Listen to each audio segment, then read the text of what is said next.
Very good. Hi, this is Eric Martin. I'm here with Matt Papa, designer of Monolith, and we're here at Gen Con 2013. I guess, when did the game actually hit the market? I know it's going into distribution this week, so it should be in friendly local game stores starting next week. So, end of August. Yes. End of August, we do that. So what are we trying to do? What's the actual goal of the game here? So the goal of the game is to score victory points on this track. As you score victory points, you move along.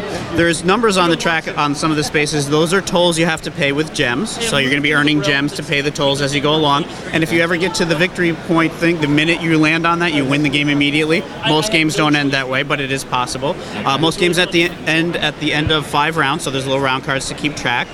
And at the end of 5 rounds, whoever's furthest along on this wins. Okay. Now you've got round 1 on the board covering one of the actions. So does the start player just place this somewhere? Exactly. The start player is going to roll 2 dice just at random, and then they're going to count starting with the first card here, and whatever they rolled. So in this case, a 6. You'd count up to the 6th card, and you'd cover that card. So each round, 1 card in the play of 12 cards will be out of play that round, and you never know what it's going to be between rounds. So if you have too much of a set strategy in mind, this will kind of mix it up a little bit. Okay.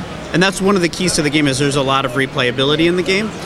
There's 5 starting cards, which are always the same. There's 1 fate card, which there's 6 different types of, and that changes every game. And then the rest of the 6 cards are different every time. You see we got like a pretty big stack of cards for those, and those are different every time you play the game. So it's very replayable. It's never the same game twice. Okay. So how are we getting points, and what are we doing? Is this this is not the board? Demo, yeah. This is our skid for the. Normally it's just the cards placed out on a table.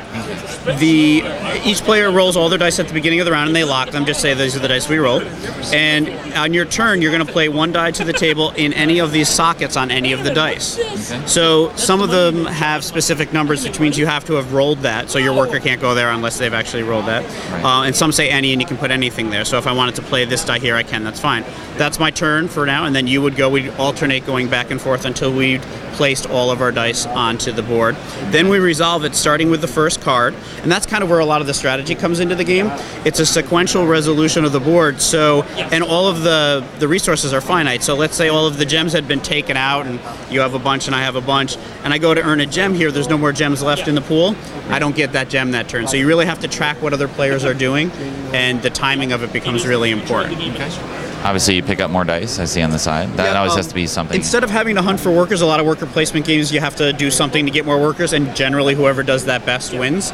In this game, everyone gets an additional die each round, so we're all earning workers at the same rate. Okay. All right. And so that's it. It sounds very, like the core of it seems very simple. It is. It's a very simple game, but there's a lot of replayability and variability in between the games. The difference in the runes really changes how and what tactics you want to use between each game and in between each round. And so the runes are the actual cards on the board, which you just use. You said 5 are constant and the others are random? Constant, yep, and then the other 7 are different every time you play. Okay. Yep. But they don't change between the game. They just... they don't change between the game. You're just going to cover some of them. Yeah, in the game, once you've chosen your 12 for that game, you're going to play with those 12 for the game. The other thing you can do too is in between the round cards, we have a lot of variability in it. Instead of just playing the round cards, you can play it on the other side, and it's an exalted round, and it'll have some ability, like all players gain 1 skill with this one. So each of the rounds has that, and we have different sets of those. So the game can change even more if you decide to play with those additional rules. Okay. What are the skill and power? You have examples of those? So some of the placements will earn you skill cards or power cards. Skill cards are weaker action cards that let you alter your dice roll. So let's say you really want to get that 6, but you didn't roll it. A lot of the skill cards will allow you to add numbers or just choose the number of your roll when you do your placement. The power cards are extremely powerful cards. They will do things like allowing you to stack on top of my die in the placement, and then we would both get it, but you would get it first. And again, when there's limited resources, you might clear out the resources before I get to get mine if you were to do that. All right. Well, thanks very much for the overview. Good luck. I really appreciate it. Thanks so much.